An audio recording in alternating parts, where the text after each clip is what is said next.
Les castes indiennes sont héritées et transmises par la naissance, sont le résultat des actes des vies antérieures. Donc, on a parlé de la notion de karman et c'est lié à l'idée de réincarnation.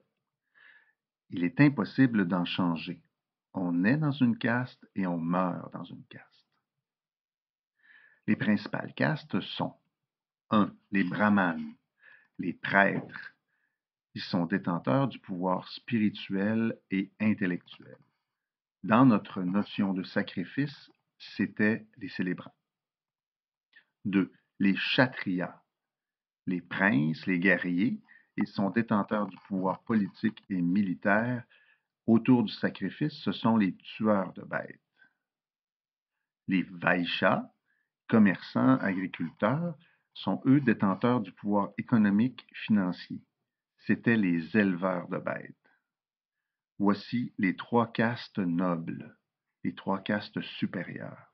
Ensuite, les shudras, serviteurs, travailleurs manuels qui occupent toutes sortes d'autres fonctions moins pures que celles des castes supérieures.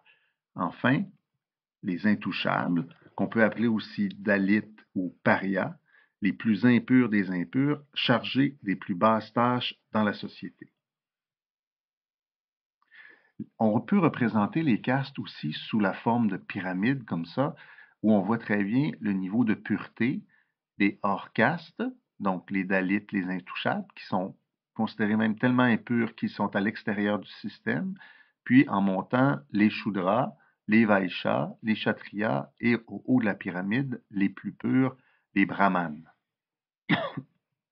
On sait aussi représenter les castes comme un corps humain, où, et on le dit à gauche, si vous remarquez bien, que ce système des castes est beaucoup plus complexe que ces 4 ou 5 catégories qu'on montre, mais il faudra entrer dans toutes sortes de nuances parce qu'il y a au-delà de 25 000 sous-castes qui se rattachent à ces 4 grandes castes.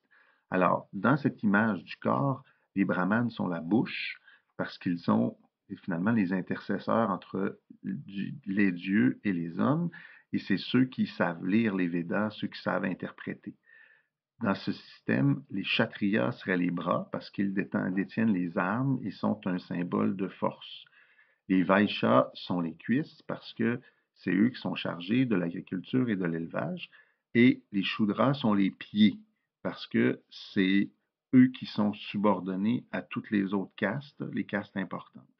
Les intouchables sont même à l'extérieur du corps et dans l'image ici, ils nettoient, tout simplement, ils vont faire de l'ordre pour toutes les autres castes. Enfin, si on regarde cette illustration, on reprend les 2 schémas précédents, essentiellement pour voir la distribution démographique.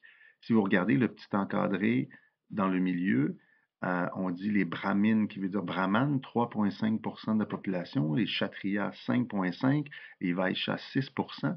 Donc, en gros, entre 10 et 15% de la population hindoue fait partie des castes supérieures. Plus de 50% sont des shudras et les autres sont des hors-castes ou des intouchables.